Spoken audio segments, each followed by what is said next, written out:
주간 모두 평안하셨습니까? 천둥도 치고 번개도 치고 아주 복잡한 한 주간이었는데 얼굴 표정들 보니까 다 평안하신 것 같습니다. 우리 옆에 분들하고 인사합니다. 사랑합니다. 행복하세요 하고 인사합니다.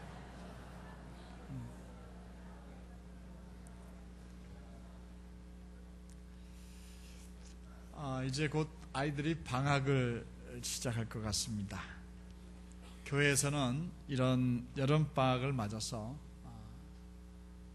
성경학교, 캠프, 수련회 등을 통해서 주일날은 이렇게 실시하기 어려웠던 좀 심도 깊은 그런 특별한 교육을 실시합니다.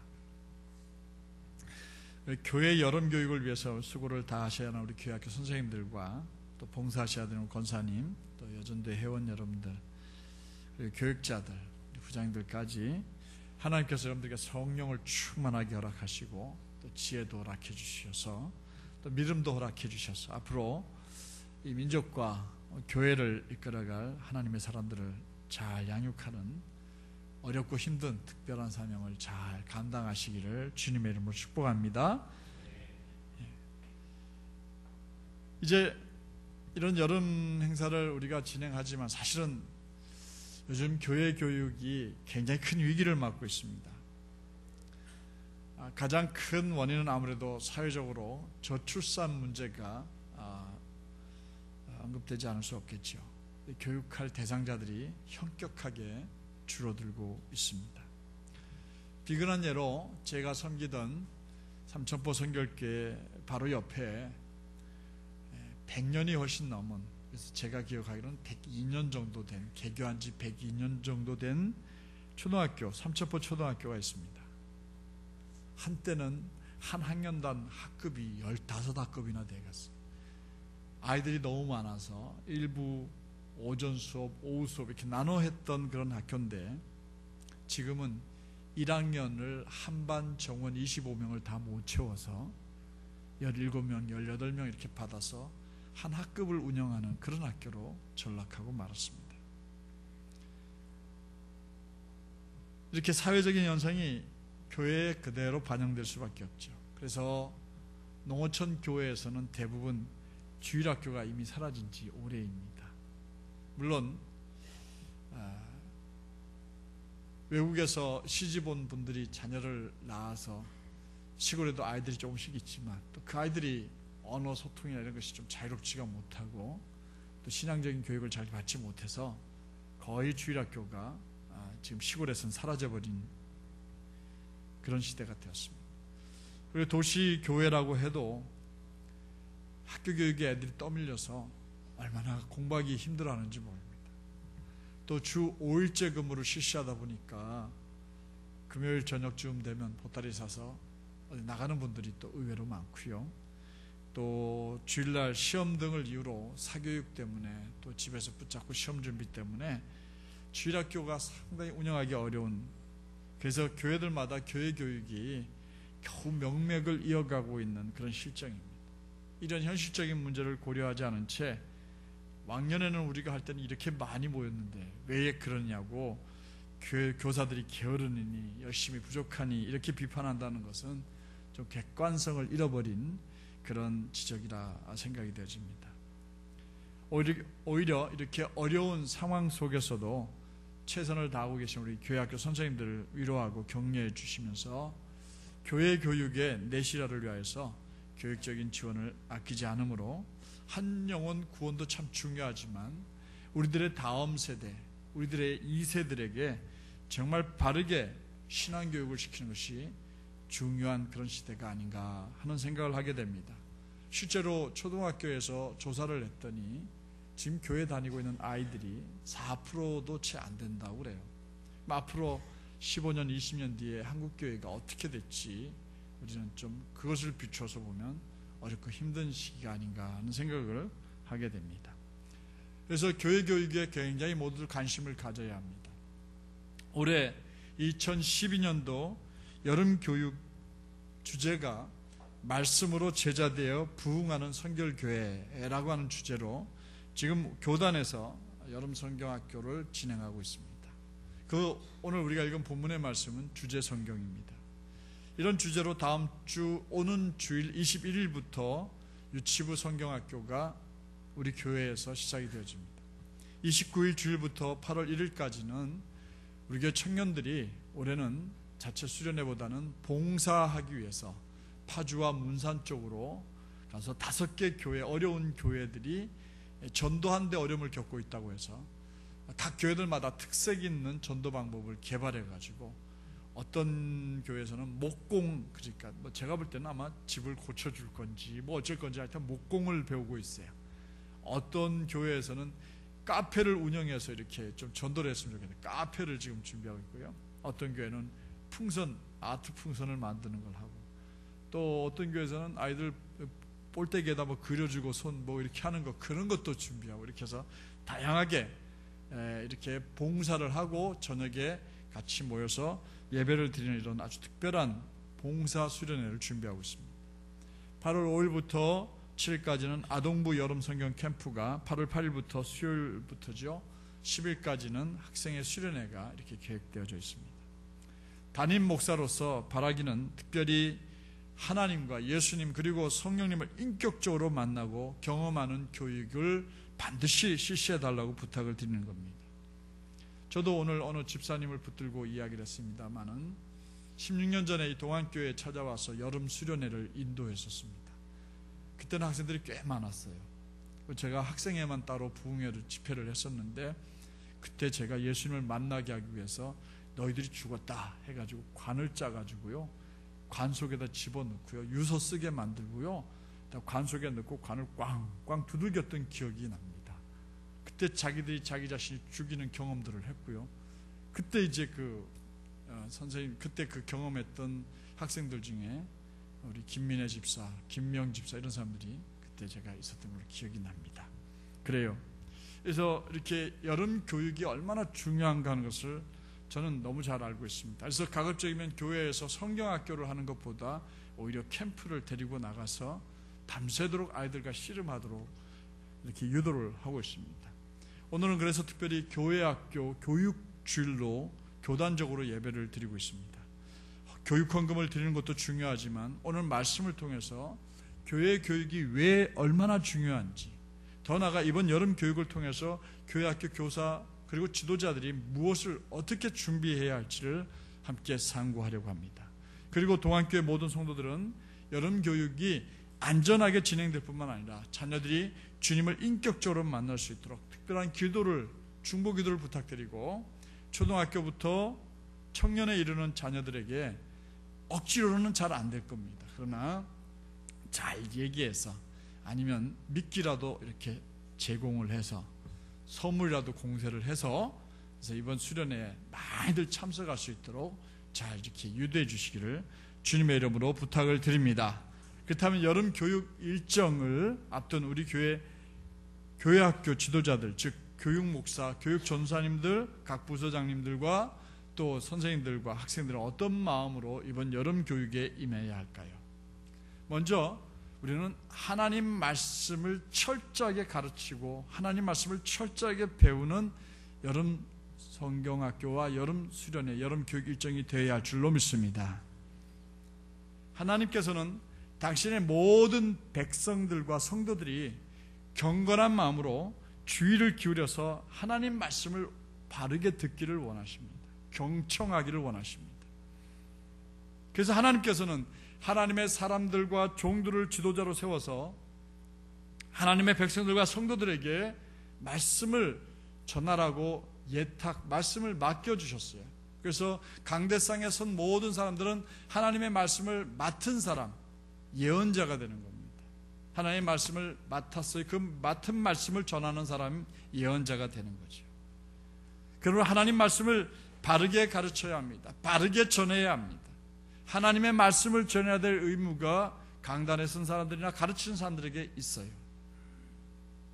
성도들이 그 말씀을 듣고 삶을 새롭게 하고 삶을 더 건강하게 만들고 또 변하고 성숙해지도록 만들어야 하는 것이 강단에 세워진 사람들, 가르친 자의 책임이자 의무입니다. 따라서 교회의 성도들은 하나님의 말씀을 듣는 일에 신중해야 하고 하나님의 말씀을 올바로 들어야 합니다. 성경에 등장하는 모든 신실한 주의 종들을 보십시오. 그들은 그들의 인생의 아주 중요한 시기에, 결정적인 시기에 하나님의 음성을 들었고 말씀을 들은 사람들이었습니다. 아브라함이 자기의 고향을 떠나서 하나님께서 지시할 땅으로 가라고 하시는 그 하나님 말씀을 들었습니다. 야곱은 고향으로 돌아오는 중에 야복 나루터에서 하나님과 씨름하다가 내 이름을 야곱이라 부르지 않을 것이요 이스라엘이라 부를 것이라는 하나님의 말씀을 들었습니다. 그래서 12부족이 거기서 지파가 생겨나게 되죠.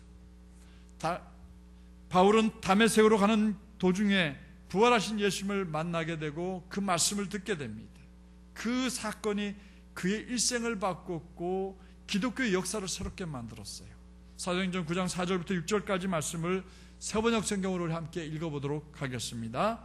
시작. 그는 땅에 엎어졌다. 그리고 그는 사울아 사울아 내가 왜 나를 핍박하느냐 하는 음성을 들었다. 그래서 그가 주님 누구십니까? 하고 물으니 나는 내가 핍박하는 예수다. 일어나서 성 안으로 들어가거라. 내가 해야 할 일을 일러줄 사람이 있을 것이다 하는 음성이 들려왔다. 이 음성을 따라서 사도 바울은 다메섹으로 들어가서 아나니아라는 선지자를 만나게 되고 예수님의 제자를 만나게 되고 거기서 자기가 해야 될 일이 무언가를 깨닫게 됩니다. 부활하신 예수님의 말씀은 결국 사울이라고 하는 청년의 삶을 예수님을 핍박하는 사람으로부터 예수의 사도로, 예수의 증인으로 기독교 역사를 다시 쓰는 위대한 인물로 바꾸어 놓았습니다. 이렇게 성도들의 변화된 삶은 하나님의 말씀을 듣는 것에서부터 시작되어집니다.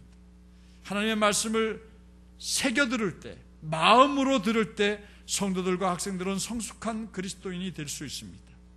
그래서 사도 바울은 하나님의 말씀을 들어야, 그것도 마음으로 들어야 믿음이 생긴다고 말했어요.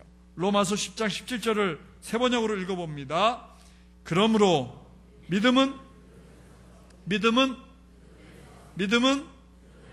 들어야 납니다. 생깁니다. 그 다음 읽어볼까요? 들음은 그리스도를 전하는 말씀에서 비롯됩니다. 할렐루야. 들어야 믿겨집니다. 이렇게 하나님 말씀을 바로 들을 때에 하나님에 대한 신뢰, 하나님에 대한 믿음이 생겨나게 되는 것입니다. 더 나아가서 하나님 말씀을 잘 듣는 것이 하나님 앞에서 복받는 인생의 출발점이라고 말합니다. 신명기 6장 3절 말씀을 세번역으로 읽어봅니다. 그러니 이스라엘 자손 여러분, 이 모든 말을 듣고 성심껏 지키면 주 당신의 조상의 하나님이 당신들에게 약속하신 대로 젖과 꿀이 흐르는 땅에서 당신들이 잘되고 크게 번성할 것입니다. 할렐루야. 뭐라고 그랬습니까? 모든 말씀, 하나님의 말을 말을 잘 듣고 경청하고 성심껏 지키면 하나님께서 약속하신 대로 젖과 꿀이 흐르는 땅에서 잘되고 크게 번성할 것이라 말씀하신 겁니다. 그러므로 누구든지 하나님의 말씀을 잘 들어야 합니다. 경청해야 합니다. 건성해서는 안 돼요. 건성으로 들으면 안 돼요. 그냥 마르게, 간단하게, 가볍게 들어서는 안 된다고 그랬어요. 그것을 잘 마음으로 듣고 행하면 하나님의 복을 받는 사람이 된다고 그랬습니다. 그러나 이스라엘 백성들은 온전히 하나님 말씀을 잘 듣는 사람들이 아니었습니다. 광야길을 걸을 때 번번이 하나님을 향하여 원망하고 불평하는 사람들이었어요. 그래서 모세는 이스라엘 백성들에게 하나님의 말씀을 경청하라고, 하나님의 말씀을 잘 들으라고, 그리고 그대로 행하라고 이렇게 촉구를 한 것입니다. 오늘날도 많은 그리스도인들이 있습니다. 주일이면 아마 이 땅에 몇백만 명이 교회를 향하여 움직이고 있을 겁니다. 저희 교회도 오늘 300~400명이 넘는 분이 저희 교회에 이렇게 아침에 찾아왔습니다. 저기 명성교회 앞에는 아침마다 교통 혼잡이 일어나 난리가 난다고 합니다. 많은 분들이 하나님 말씀을 들으러 갑니다. 모입니다. 왜 그런데 오늘 한국 땅이 이토록 변하지 않고 있습니까? 왜 한국 땅이 이렇게 건강한 사회가 되지 못하고 있습니까? 왜 한국이 이렇게 정직한 사회를 이루지 못하고 있습니까? 하나님의 말씀을 이렇게 많이 들으면서도 왜 오늘 한국이 이렇게 하나 되지 못하고 있습니까? 이번 국회의원이 개원을 하면서 유명한 목사님들 모셔다 놓고 국회의원들이 함께 예배를 드렸다고 해요. 그들은 예배를 드린 것이지 하나 될 생각은 전혀 없는 분들입니다. 맞죠? 적어도 거기 모인 분들이 하나만 된다고 해도 아마 한국 정치는 다를 거예요. 황우여 씨도 우리 기독교 대한선교회 충무교회 집사님이십니다. 유명한 분들이 교회 다니는 분들이 많아요. 그런데 그런 분들이 하나만 되면 얼마나 좋겠어요. 그런데 주일마다 하나님 말씀을 듣지만 그 말씀이 마음으로 들려지지가 않는 거예요. 귀로만 듣는 거예요. 그러니 하나님 말씀대로 살지 않게 돼요. 제자로서의 삶과는 전혀 무관한, 그냥 예배에 와서 멍하니 듣다가 돌아가는 그런 삶이 되고 마는 겁니다. 우리는 늘 말씀하시며 당신의 뜻대로 살기를 원하시는 하나님의 말씀을 마음으로 읽어야 합니다. 또 들어야 합니다. 그리고 들은 말씀을 깨닫고 말씀대로 살아가야 합니다. 그게 참 그리스도인들이에요.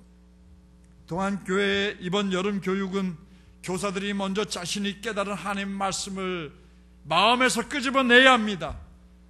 가슴에서 끄집어내야 합니다. 그리고 그 말씀을 가르쳐야 돼요.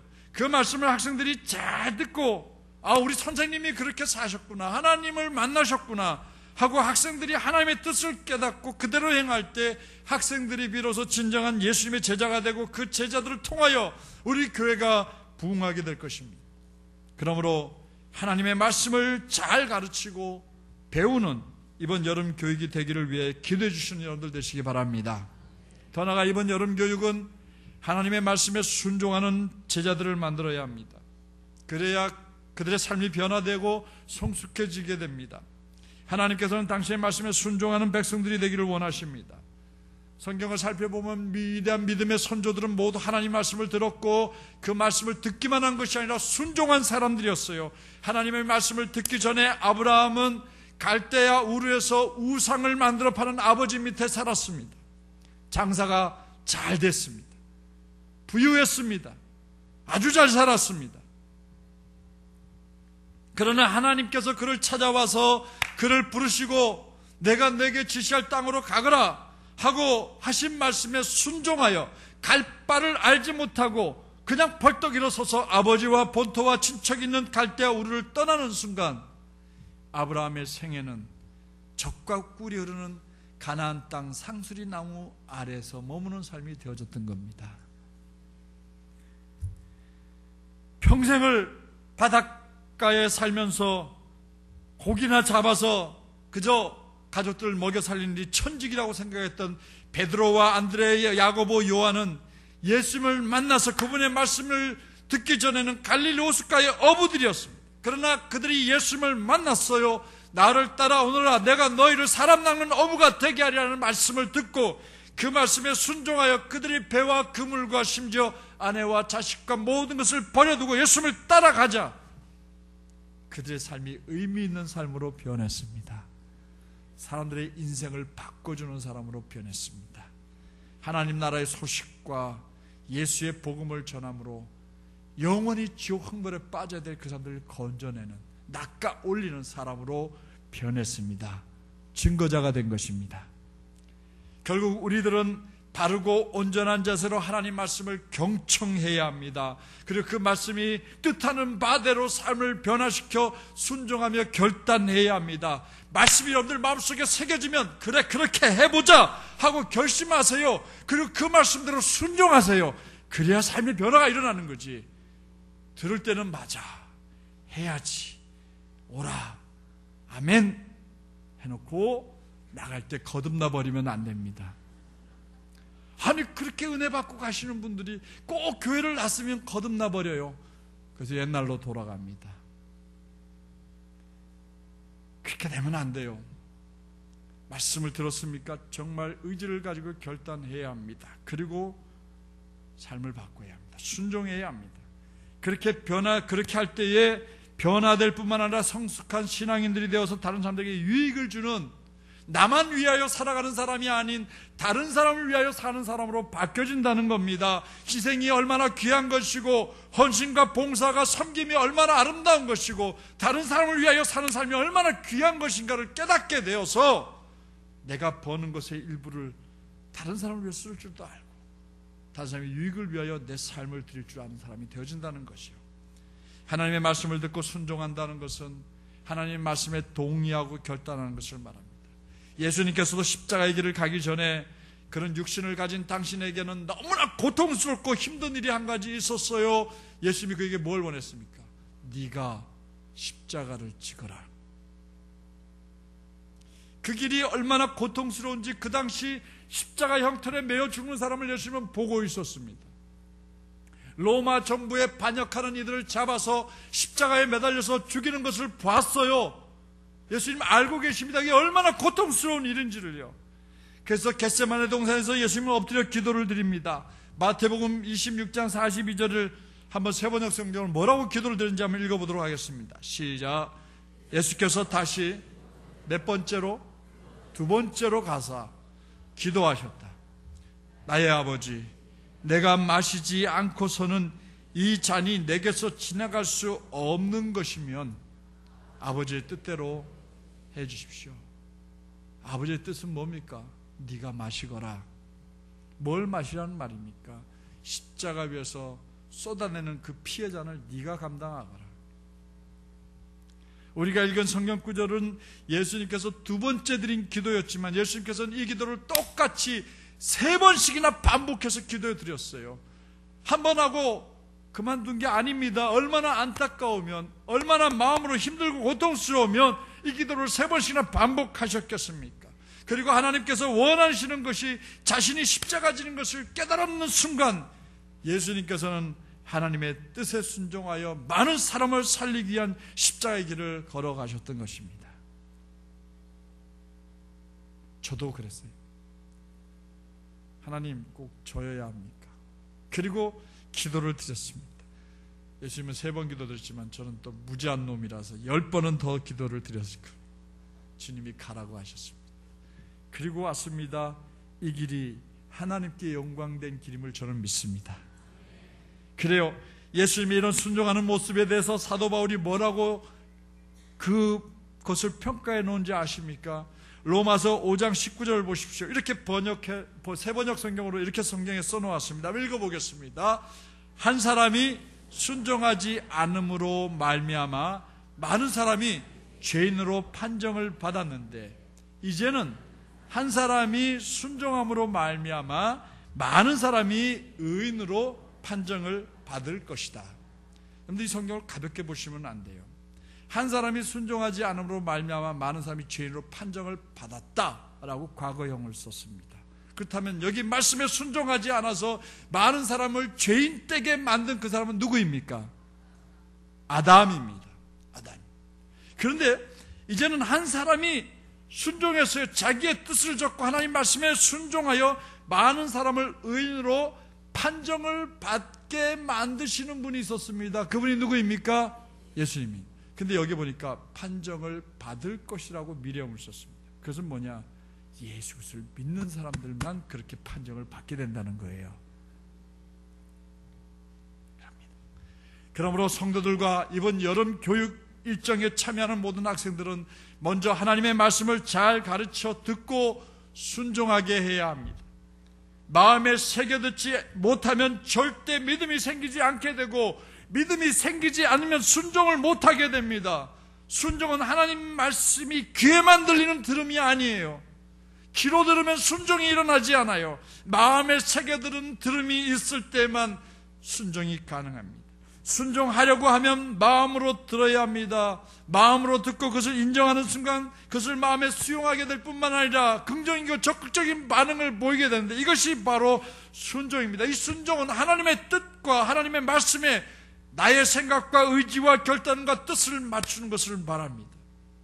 올해 동안성결교회 여름 교육은 바르게 가르치게 된 말씀을 학생들이 잘 경청하게 해서 마음에 새기고 삶의 변화가 일어나서 순종하는 예수님의 제자를 키우는 기간이 되게 해야 될 줄로 믿습니다. 이런 교육이 이루어지도록 기도해 주시기를 부탁을 드립니다. 마지막으로 이번 동안성결교회 여름교육은 예수님 제자 만드는 데 집중하는 기간이 되어야 되겠습니다.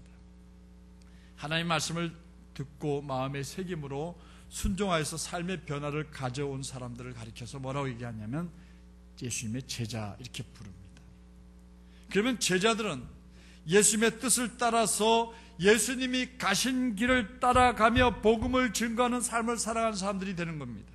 예수님께서는 하나님의 말씀을 듣고 순종하는 모든 성도들에게 뭐라고 명령했느냐 하면 하늘나라로 승천하시기 바로 직전에 뭐라고 그랬어요? 내 증인이 되라고 명령했어요. 여러분들은 예수님의 증인입니까? 제가 볼 때 아멘 한 사람이 몇 분 안 계신데 한 번 더 부르면 아멘을 크게 하실 거예요. 근데 대답 잘 하셔야 돼요. 진짜 증인인지 아닌지 대답해 보세요. 여러분들 예수님 증인입니까?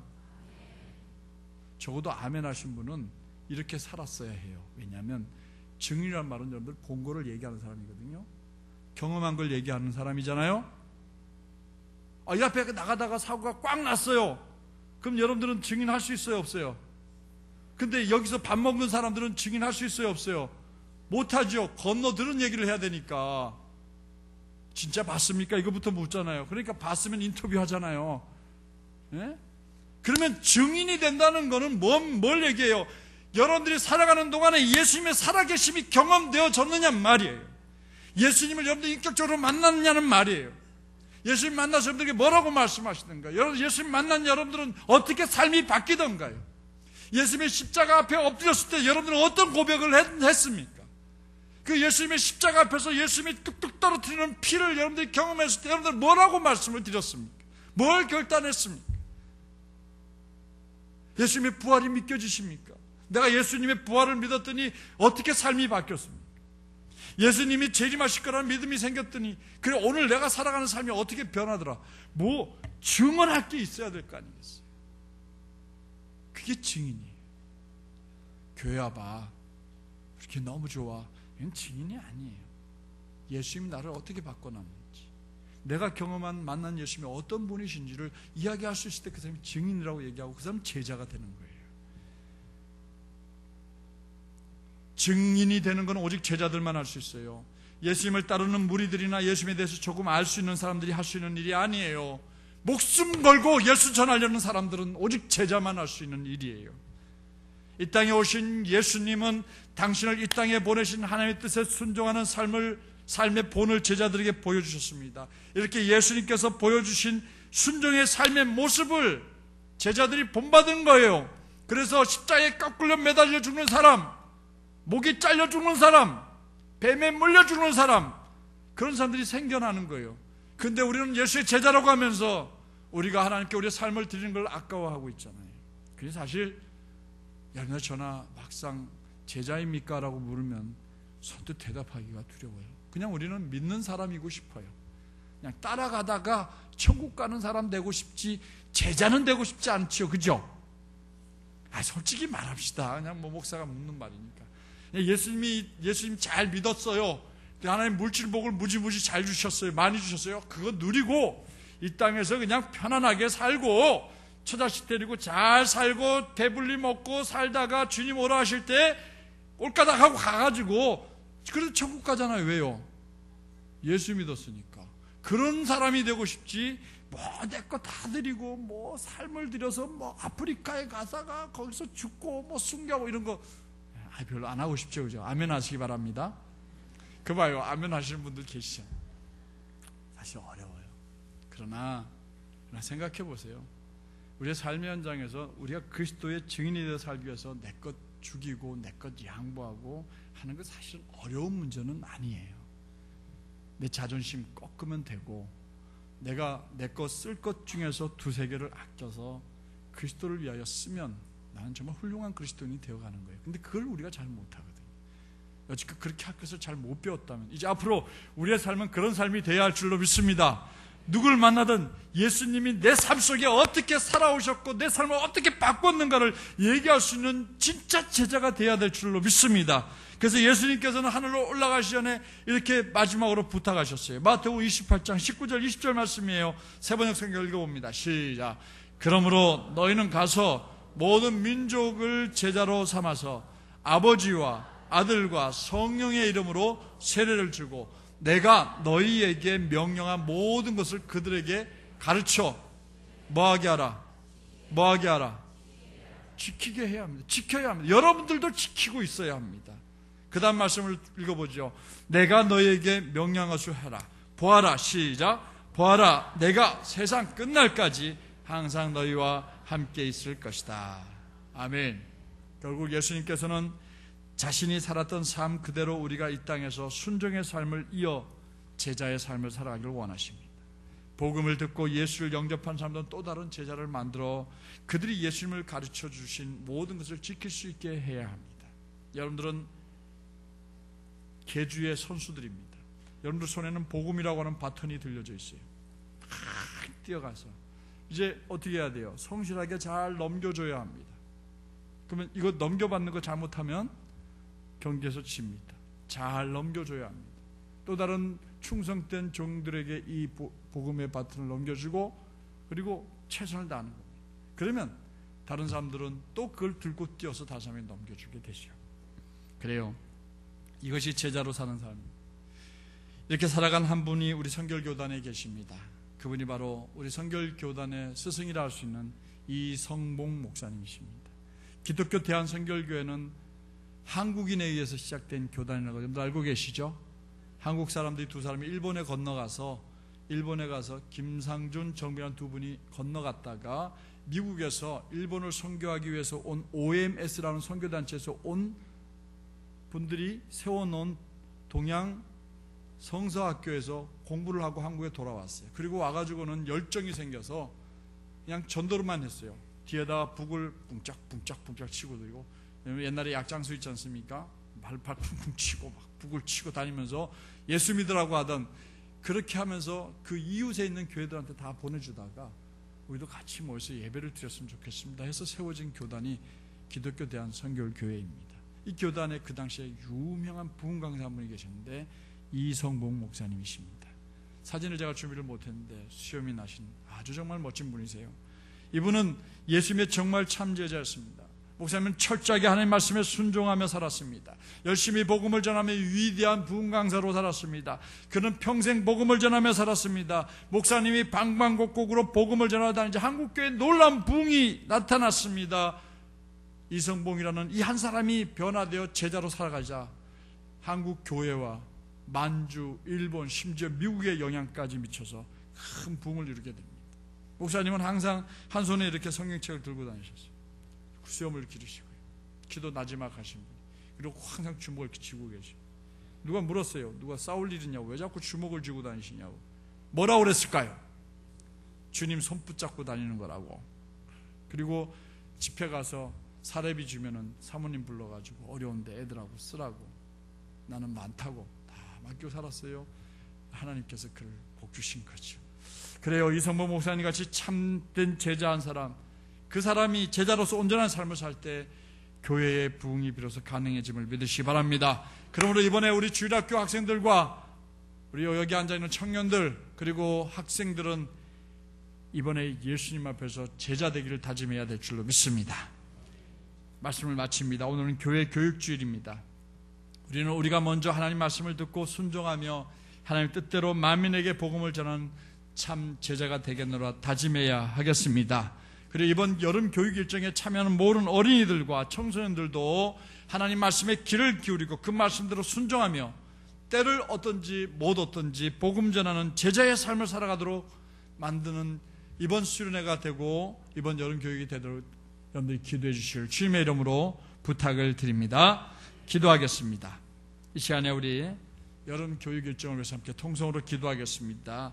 우리 선생님들에게 성령 충만도 허락해 달라고, 그리고 이번에 말씀대로 하나님 말씀을 바르게 잘 전하고 또 학생들 잘 배우고 순종을 결단하고 예수님이 제자 되고 그 결과 부흥하는 역사가 일어나게 해달라고 우리 주여 한번 부르고 우리 같이 기도합니다.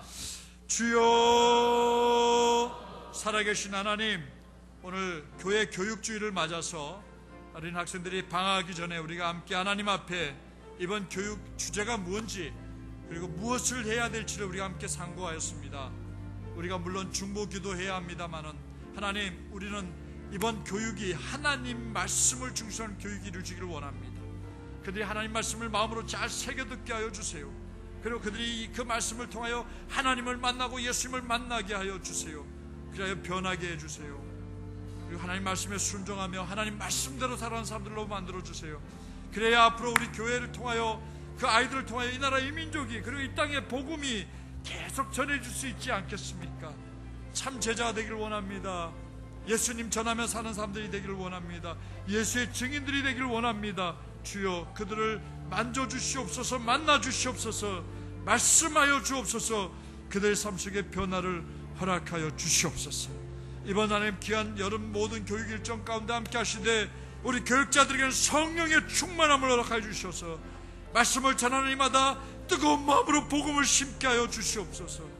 하나님, 선생님들 아이들 하나하나 끌어안고 눈물로 기도하며 당신의 가슴에 담겨있는 예수를 아이들에게도 심어줄 수 있게 도와주시고 아이들의 변화를 위하여 몸부림하게 도와주옵소서. 하나님, 많은 것들이 변하여지게 도와주시고 하반기에 우리 교회 학교가 엄청나게 부흥하게 도와주옵소서. 예수님의 이름으로 기도드립니다. 아멘. 하나님, 감사합니다. 저희들에게 자녀 주신 것 감사하고 아직 우리 동안선결교회에 교회 학교가 살아있게 해주신 것 너무 감사합니다. 이를 위하여 수고하는 우리 교육자들과 선생님들을 기억하여 주옵소서. 저들에게 성령의 충만함으로 함께해 주세요. 하나님 말씀이 마음속에 분명히 새겨져 있는 선생님들이 되게 하여 주세요. 그래야 아이들 하나하나를 끌어안고 당신의 가슴에 새겨놓은 예수님, 당신의 가슴 속에 새겨놓은 하나님을 자세하게 아이들에게 가르치게 하여 주시옵소서. 아이들이 예수를 만나게 하시고 하나님을 만나게 하시고 경험하게 하여 주옵소서. 그래, 하나님 말씀대로 살겠노라 결단하고 순종하는 수련회가 되게 하여 주시고 하나님 수련을 마치고 돌아왔을 때 우리 교회에 엄청난 큰 변화가 일어나게 도와 주옵소서. 교회가 부흥하게 하여 주시고 교회 학교가 부흥하는 역사가 있게 하여 주옵소서. 모든 지도자들 위해 성령으로 함께 하여 주옵소서. 예수님의 이름으로 기도드립니다. 아멘.